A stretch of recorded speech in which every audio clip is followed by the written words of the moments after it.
Hello everyone, this is continuation of video 5b with same learning objectives. In specific, we will discuss how Niels Bohr explained the spectral lines in the emission spectrum of hydrogen atom using the theory that he proposed. Before we talk about the spectral lines, first let us recap the postulates of Bohr's atomic model. 1. Electrons move around the nucleus in circular paths of fixed radius and energy. 2. Electrons revolve around the nucleus only in those specified orbits in which the angular momentum of the electron is an integral multiple of h over 2 pi. That is, mvr is equals to nh over 2 pi. 3. The radius of the nth orbit of a hydrogen atom, Rn, is given by n square over z times 52.9 picometers, where n is the orbit number and z is the atomic number of hydrogen or any monoelectronic ion that we are calculating the radius for. Energy of the nth orbit is given by minus 2.178 times 10 to the minus 18 z square over n square joules. Because each of these orbits have some energy associated with it, these orbits were called as energy levels. An electron in a particular energy level has the energy equivalent to that energy level. The electron does not lose or gain energy as long as it is in a specific energy level. And we calculated the energy values of these orbits in a hydrogen atom before. When an atom absorbs energy, electrons inside the atom jump from a lower energy level to a higher energy level. And when an electron jumps from a higher energy level to lower energy level, it releases energy. The energy absorbed or released is equal to the difference in the energy between the final and initial energy levels. That is, delta E is equal to E final minus E initial. For example, when you shine some light on a sample of hydrogen atoms, the electron in the first energy level absorbs a photon and jumps to the third energy level. We should be able to calculate the energy of the photon absorbed by the formula energy of the photon is equal to the modulus of delta A is equal to E3 minus E1. Because of its high energy, the excited electron inside an atom is unstable and it jumps back to its ground state. When an electron jumps from third energy level to the first energy level, energy is released in the form of a photon. And the energy of the photon can be calculated by using the same formula above. Energy of a photon is equal to modulus of delta E, which is equal to E1 minus E3. In the next few slides, we will learn how to calculate the wavelengths of various spectral lines on the emission spectrum of hydrogen atom.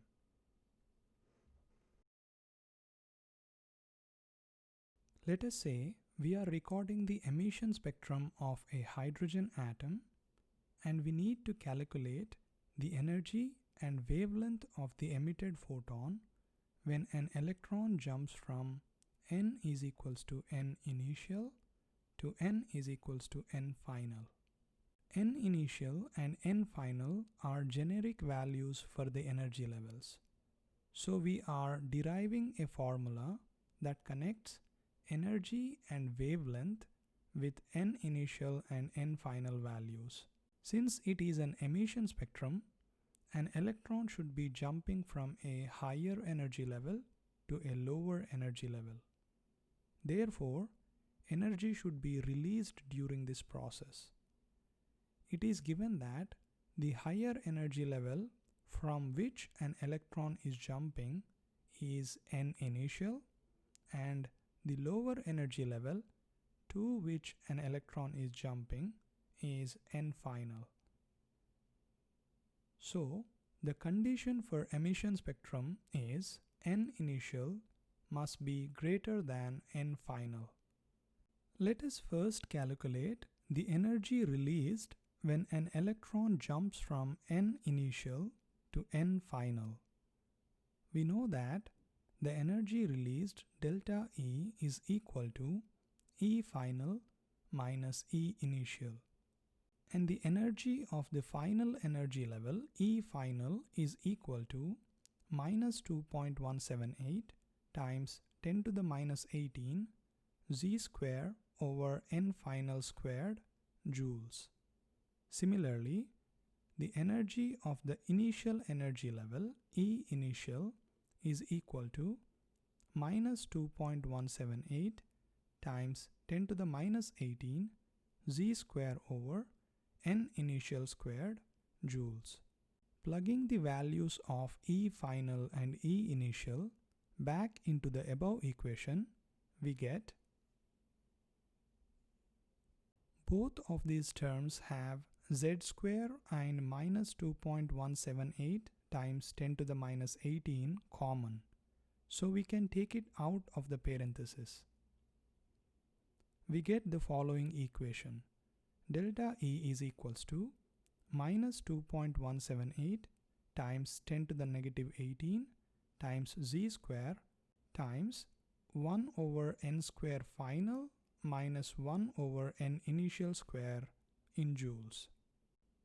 Let us now calculate the energy of photon released corresponding to this jump. If n initial is greater than n final, the change in energy, that is delta E, comes out to be a negative number. Therefore, the energy of the photon will be modulus of this number.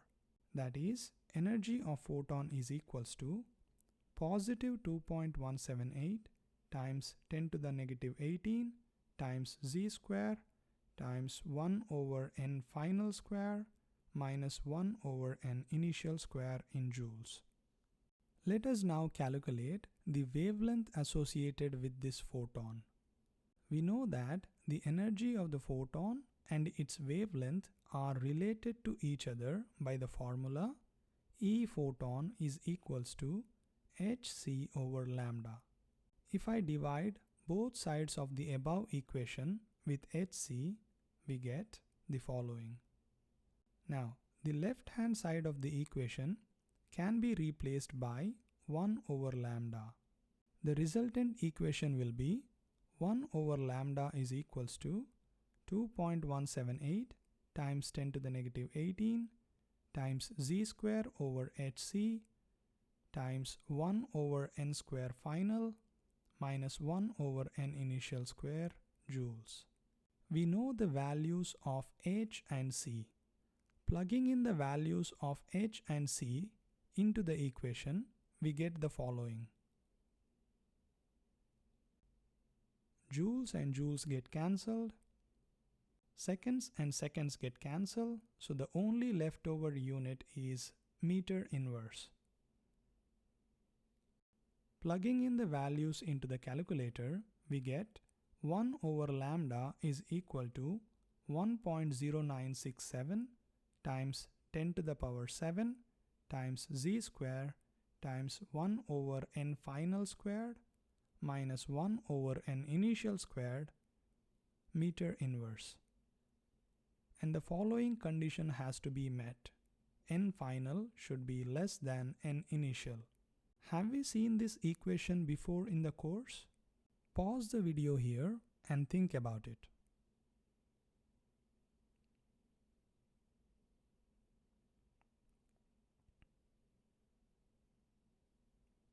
This is Rydberg's equation that can calculate the wavelengths of all the spectral lines in the emission spectrum of a hydrogen atom. In place of n initial and n final, Rydberg used n1 and n2 without explaining what they are and why n1 has to be less than n2.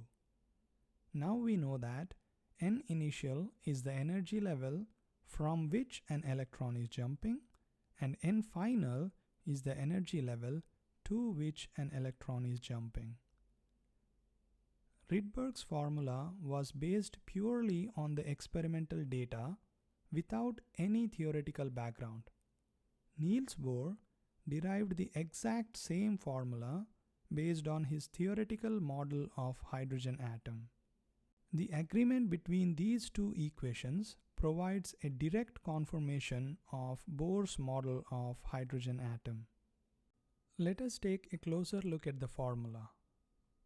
There are four variables in the formula: lambda, z, n final, and n initial. Questions that you get in the exam will be of the type where we give you three of the four variables and ask you to determine the value of the fourth one.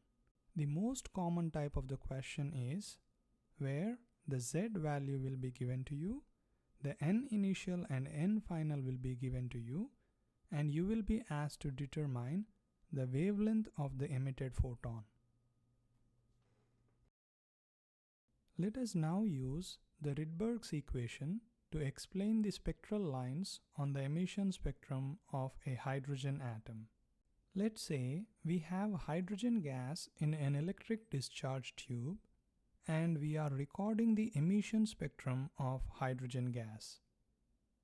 In its ground state, the electron inside the hydrogen atom is in energy level 1.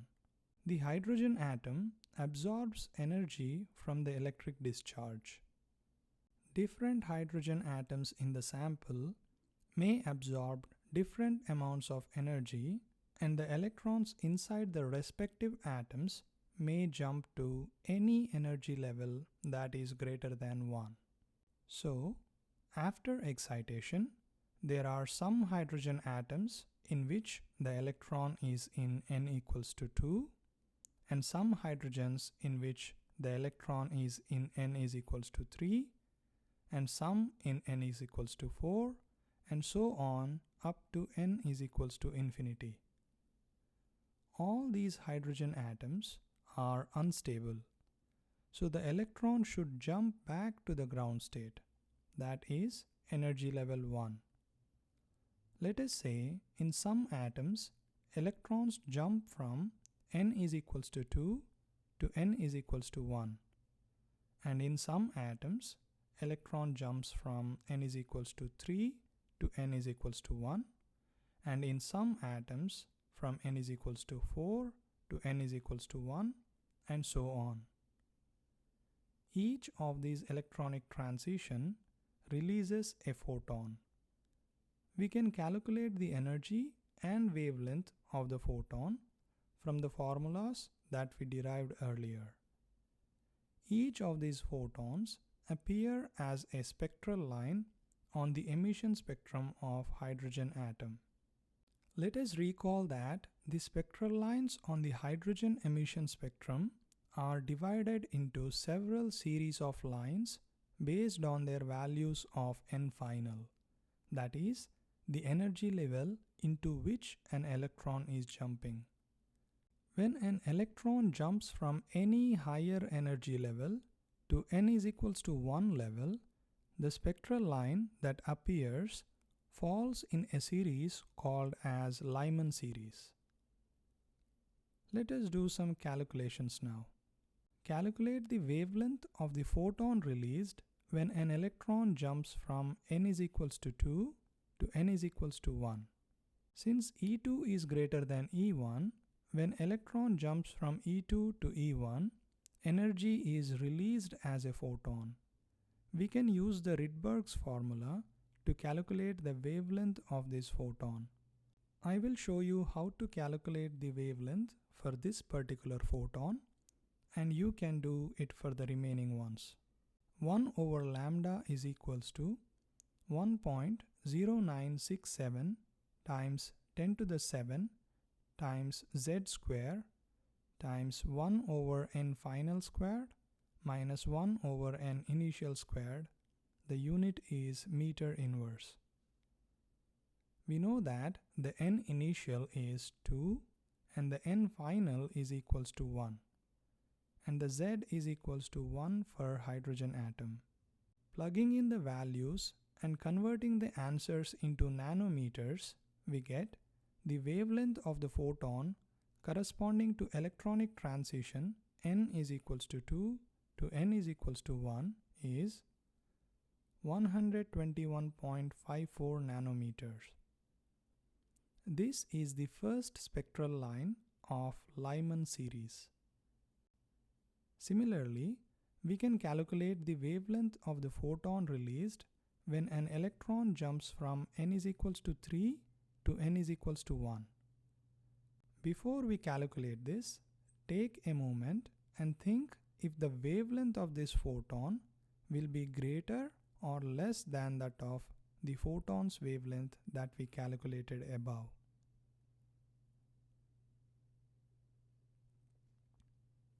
As we can see, the energy gap between E3 and E1 is higher than that of E2 and E1. Therefore, the energy of the photon released should be larger, and because the wavelength and energy are inversely related, the wavelength of the photon released should be smaller. So the next line in this series should be to the left of the first line. The wavelength of the spectral line comes out to be 102.55 nanometers. For n is equals to 4 to n is equals to 1 transition, we get the wavelength of the photon as 97.23 nanometers, which is to the left of the second line, and so on. The highest energy or the lowest wavelength photon emitted in Lyman series will be for an electronic transition from n is equals to infinity to n is equals to 1. The wavelength of the spectral line corresponding to this transition is 91.16 nanometer. This is the last line in the Lyman series, or the line with the shortest wavelength and largest energy. The first line in Lyman series or any other series is the line with the largest wavelength and smallest energy. The limits of Lyman series are from 91.16 nanometers to 121.54 nanometers. All these lines appear in the UV region of electromagnetic spectrum. Let us now go to the next series of spectral lines in the hydrogen atomic spectrum, which is Balmer series. For Balmer series, n final is equals to 2. That is, when an electron jumps from any energy level greater than 2 to n is equals to 2 level, the transition falls in the Balmer series. Let me ask you a few questions. Which electronic transition produces a lowest wavelength line in Balmer series? Which electronic transition produces a highest wavelength line in Balmer series? Third question. The wavelength of the first line in the Balmer series is blank. The wavelength of the first line in Lyman series. The options are greater than, less than, or equal to. The electronic transition that produces a lowest wavelength means highest energy. It must be from n is equals to infinity to n is equals to 2. Similarly, a highest wavelength transition must be lowest in energy. This must be from n is equals to 3 to n is equals to 2. The first line in Balmer series corresponds to n is equals to 3 to n is equals to 2 transition, and the first line in Lyman series corresponds to n is equals to 2 to n is equals to 1 transition. Remember that as the n value increases, the spacing between the energy level decreases. That is, the energy gap between E1 and E2 is larger than the energy gap between E2 and E3. Therefore, the photon released when an electron jumps from E3 to E2 will have lower energy and larger wavelength. Let us now calculate the wavelengths of spectral lines in Balmer series. The wavelength of the first line in Balmer series, that is, the line with the smallest energy and largest wavelength, is 656 nanometers. This corresponds to n is equals to 3 to n is equals to 2 transition. The wavelength of the last line in Balmer series, that is, the line with the largest energy and shortest wavelength, corresponds to 364 nanometers. The remaining transitions fall in between these limits. All the spectral lines in Balmer series appear in the visible region of electromagnetic spectrum. The next series is Paschen series. The spectral lines in this series have n final is equals to 3 and n initial could be any number greater than 3, that is 4 to 3 or 5 to 3 or 6 to 3 and so on. For bracket series, the spectral lines have n final is equals to 4 and n initial is any number greater than 4, that is 5, 6, 7 and so on. And fun series, the spectral lines have n final is equals to 5 and n initial can be any number greater than 5, that is 6, 7, 8 and so on. These three series fall in the IR region of electromagnetic spectrum.